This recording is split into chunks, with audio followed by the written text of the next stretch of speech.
മറ്റേ റോസ് ഉണ്ട്. തൽക്കാലം ഹണി കൊടുക്കുന്നില്ല, റോസ് കൊടുക്കുകയാണ്.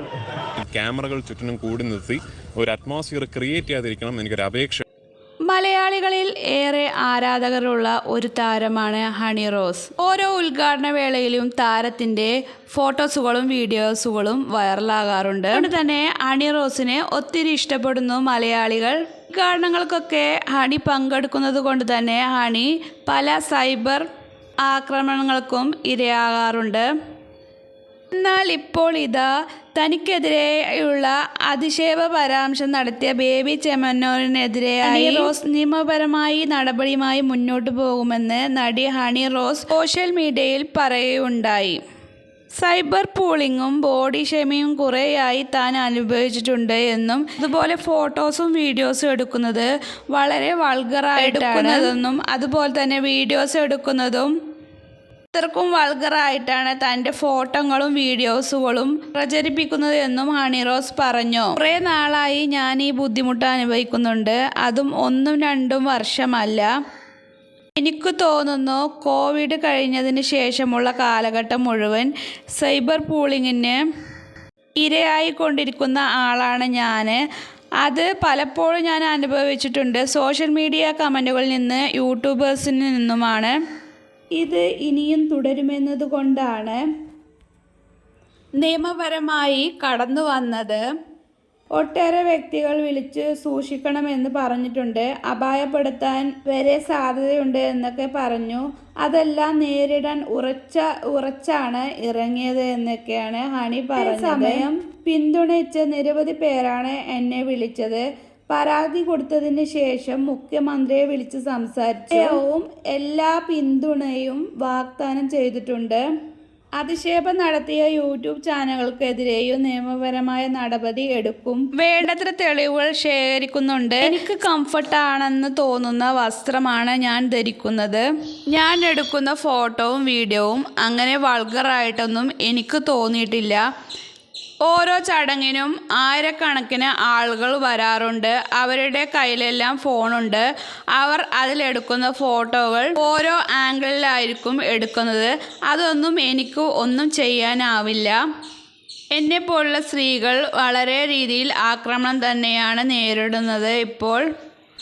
ഇതെല്ലാം മനസ്സിലാക്കി ഒരു വിവാദം ഉണ്ടാക്കണ്ട എന്ന് വിചാരിച്ചാണ് മിണ്ടാതിരിക്കുന്നത്. പലതും ഉച്ചത്തോടെ തള്ളി നിന്നിരുന്നത്. ഒന്നും തുറന്നു നോക്കാറില്ല. ആരെങ്കിലും അയച്ചു തന്നാൽ പോലും ഞാൻ നോക്കാറില്ല. ഒരു 4 മാസം മുമ്പാണ് ബേബി ചെമ്മണ്ണൂരിൻ്റെ അവിടുത്തെ ഉദ്ഘാടന പരിപാടി കഴിഞ്ഞ് മാനേജർ വിളിച്ച് അതൃപ്തി അറിയിച്ചിരുന്നു. ഇനി മേലിൽ സഹകരിക്കില്ലെന്ന് പറഞ്ഞു. പിന്നീട് മറ്റൊരു സ്ഥാപനത്തിൻ്റെ ചടങ്ങിൽ പോയപ്പോഴും ബേബി ചെമ്മണ്ണൂർ മോശം പരാമർശങ്ങൾ നടത്തി. അന്ന് അദ്ദേഹം പരിപാടിയിൽ പങ്കെടുത്തതായി അറിയിച്ചിരുന്നു. പരിപാടിയുടെ തലേ ദിവസമാണ് ഇതറിയുന്നത്. അതും ഒരു പ്രൊമോ വീഡിയോ വഴിയാണ് ഇതറിഞ്ഞത്. ആ ഒരു പ്രൊമോ വീഡിയോ പോലും വളരെ മോശമായിട്ടാണ് എന്നെ ചിത്രീകരിച്ചത്. പരിപാടിയുടെ തലേ ദിവസത്തിനായി തന്നെ നമുക്ക് അതിൽ നിന്നൊന്നും ചെയ്യാൻ പറ്റില്ല എന്ന് ഹണി പറഞ്ഞു. പിന്നീട് പല മീഡിയകളിൽ വെച്ചിട്ടും ഹണിയെ മാധ്യമപ്രവർത്തകരുടെ മുന്നിൽ വെച്ചിട്ടും തുടർച്ചയായി എന്നെക്കുറിച്ച് അപമാനിച്ച് സംസാരിച്ചത് ഞാൻ കേട്ടു. അശ്ലീലമായ കൈമുദ്രകളും തുടർച്ചയായി ചെയ്യുന്നത് കണ്ടപ്പോഴാണ് അതുകൊണ്ടാണ് കേസ് ഫയൽ ചെയ്തത്. ഇത്തരം ബുള്ളിങ് നേരിടാൻ പ്രത്യേക നിയമം തന്നെ വേണമെന്നാണ് എൻ്റെ ആഗ്രഹം. പ്രത്യേക നിയമമല്ലാതെ സമൂഹ മാധ്യമങ്ങളിലുള്ള നടന്നുകൊണ്ടിരിക്കുന്ന അവഹേളനം അവസാനിപ്പിക്കാൻ കഴിയുകയില്ല. രാഹുൽ ഈശ്വറിനുള്ള മറുപടി സോഷ്യൽ മീഡിയ പോസ്റ്റിൽ തന്നെ പറഞ്ഞിട്ടുണ്ട്. അതിൽ കൂടുതലൊന്നും പറയാനില്ല എന്നാണ് ഹണി റോസ് പറഞ്ഞത്. ഇതിനെക്കുറിച്ച് രാഹുലിനോട് മറുപടിയായി ഹണി ഇൻസ്റ്റഗ്രാമിൽ പോസ്റ്റ് ചെയ്ത ഒരു പോസ്റ്റാണ് ഇത്. പക്ഷേ തന്ത്രി കുടുംബത്തിൽപ്പെട്ട രാഹുൽ ഈശ്വർ ക്ഷേത്രത്തിലെ പൂജാരി ആവാതിരുന്നത് നന്നായി എന്നാണ് എൻ്റെ അഭിപ്രായം. കാരണം അദ്ദേഹം പൂജാരി ആയിരുന്നുവെങ്കിൽ അദ്ദേഹം ക്ഷേത്രത്തിൽ വരുന്ന സ്ത്രീകൾക്ക് അദ്ദേഹത്തിൻ്റെ ഒരു ഡ്രസ് കോഡ് ഉണ്ടാക്കിയേനെ. കാരണം സ്ത്രീകളെ ഏത് വേഷത്തിൽ കണ്ടാലാണ് അദ്ദേഹത്തിൻ്റെ നിയന്ത്രണം പോകുന്നതെന്ന് അറിയില്ലല്ലോ. ഭാഷയുടെ കാര്യത്തിലുള്ള നിയന്ത്രണവും അദ്ദേഹത്തിന് സ്ത്രീകളുടെ വസ്ത്രധാരണം കാണുമ്പോൾ ഇല്ല എന്നാണ് എനിക്ക് മനസ്സിലായത്. എപ്പോഴെങ്കിലും തങ്ങളുടെ മുന്നിൽ വരേണ്ടി വന്നാൽ ഞാൻ ശ്രദ്ധിച്ചുകൊള്ളാം എന്നൊരു കുറിപ്പാണ് അവസാനിപ്പിക്കുന്നത്. ഹണി റോസ് കുറച്ച് ഓവറല്ലേ എന്ന കാര്യമാണ് താൻ ചർച്ച ചെയ്യുന്നതെന്നാണ് രാഹുൽ മാധ്യമപ്രവർത്തകരോട് പറഞ്ഞത്. രാഹുൽ മാധ്യമപ്രവർത്തകരോട് പറഞ്ഞത് ഇങ്ങനെയാണ്: ഹണി റോസിനോട് എനിക്ക് ബഹുമാനമാണ്, എന്നാൽ അവരുടെ വസ്ത്രധാരണം സമൂഹത്തിലുണ്ടാക്കുന്ന ഇമ്പാക്റ്റ് ഇതൊക്കെയാണ് നോക്കേണ്ടത്. മോൺസ്റ്റർ എന്ന സിനിമയിൽ മോഹൻലാൽ സമാനമായ ഒരു ദ്വയാർത്ഥ പ്രയോഗം ഹണിയോട് നടത്തിയിരുന്നു. ട്രിവാൻഡ്രം ലോഡ്ജ് എന്ന ചിത്രത്തിൽ ജയസൂര്യയും അങ്ങനെ ചെയ്തിരുന്നു. അതൊന്നും ശരിയല്ല. ഞാൻ ഹണിയെ നേരിട്ട് വിമർശിക്കും.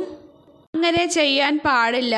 സമൂഹത്തിൽ നിന്നും സിനിമയിൽ നിന്നും ഇതുപോലുള്ള പ്രയോഗങ്ങൾ ഇല്ലാതാക്കണം. പക്ഷേ അതിന് കേസിന് പകരം ബോധവൽക്കരണവും പറഞ്ഞു മനസ്സിലാക്കലുമാണ് നല്ലത്. അതിലൂടെ മറുവശത്തു നിന്നും ഉണ്ടാക്കുന്ന മാപ്പ് പറച്ചിൽ സ്വീകരിക്കലും ചെയ്യലും അല്ലേ കുറെ കൂടി ശരിയെന്ന് രാഹുൽ ഈശ്വർ ഹണിയോട് പറഞ്ഞത്. ബേബി ചെമ്മന്നൂറിൻ്റെ ഭാഗത്തു നിന്ന് പല അനുഭവങ്ങളും ഉണ്ടായിട്ടും ഇതുവരെ എന്തുകൊണ്ട് പ്രതികരിച്ചില്ല എന്ന് പല ആളുകളും ചോദിക്കുന്നുണ്ട്. ഈ വ്യക്തിയുടെ സ്ഥാപനത്തിൻ്റെ ഉദ്ഘാടനം ഇതിനു മുമ്പ് 5 എണ്ണം ചെയ്തിട്ടുണ്ട്. അതൊന്നും എനിക്ക് യാതൊരു രീതിയിലുള്ള ബുദ്ധിമുട്ടും ഉണ്ടാക്കിയിട്ടില്ല. 4 മാസം മുമ്പ് പങ്കെടുത്ത വേദിയിൽ വെച്ചാണ് ഈ പറയുന്ന ബുദ്ധിമുട്ടുകൾ ഉണ്ടായത്. കുന്തിദേവി എന്ന് പറയുന്ന പദപ്രയോഗം മാത്രമല്ല അവിടെ സംഭവിച്ചിട്ടുള്ളത്, പല കാര്യങ്ങളും അവിടെ സംഭവിച്ചിട്ടുണ്ട്. അതല്ലാതെ പല ഡയലോഗുകളും അദ്ദേഹത്തിൻ്റെ ഭാഗത്തു നിന്ന് ഉണ്ടായിട്ടുണ്ട്. എന്തുകൊണ്ട് അപ്പോൾ പ്രതികരിച്ചില്ല എന്ന് ആളുകൾ ചോദിക്കുന്നുണ്ട്. ഞാൻ അപ്പോൾ പ്രതികരിച്ചാലും അദ്ദേഹം പറയുക ഹണി പറയുന്നത് ഞാൻ പറഞ്ഞത് നല്ല ഉദ്ദേശത്തോടു കൂടിയാണ് എന്നായിരിക്കും. അങ്ങനെ പ്രതികരിക്കാൻ പറ്റുന്ന ഒരു വേദിയുമായിരുന്നില്ല ആ ഒരു വേദി എന്നൊക്കെയാണ് ഹണി ഇതിനെക്കുറിച്ച് പറഞ്ഞത്.